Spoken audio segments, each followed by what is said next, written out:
Okay, so basically we filled up a container with our charcoal here, so 2.4 litres basically.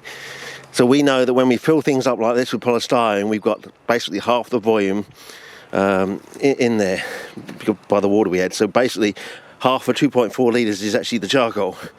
So the other thing is we can actually work out roughly how much salt is going into we can make a good guesstimate, because we know how much salt the plants can handle. So we know that if the organism can also handle the same amount, it must be equivalent to the amount that the plants can handle. Otherwise the two they couldn't grow together, basically.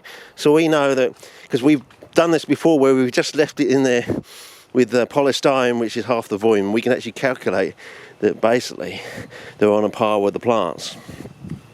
So they can handle, but it takes time to build up against that salinity in there, sort of thing, because they don't really like the salinity, but they can cope with it. So we can get a rough guesstimate, and of course by taking the water out after a few days, you can actually put a probe in the water and measure the salinity of the water, the electrical conductivity, and get a good guesstimate.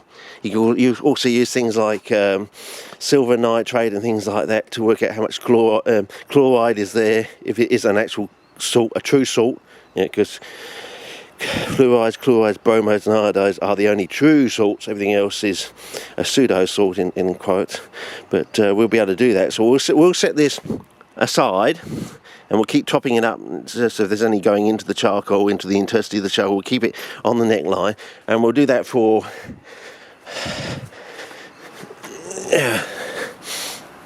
I don't know, the usual 4 days, I suppose. We'll do that, and then we'll pull off the water, and then we'll add a new batch of water to that, but now we'll add nickel at the normal toxic level for the plants, sort of thing. So it's just at that sort of almost toxic level for the plants, and we'll see if we get a much more rapid response, because we've now desalted the bacon, in quotes, the soil bacon, which is the charcoal, the meat. In other words, the charcoal is a type of salted meat in a way, in quotes. We've taken the salt away, so we've unsalted the salted meat or charcoal, but we add something that improves the ability of reductive flammable gas generation, and we should get the organism to grow much faster and hopefully even much more luxuriantly, if that's a word, if I'm saying that correctly.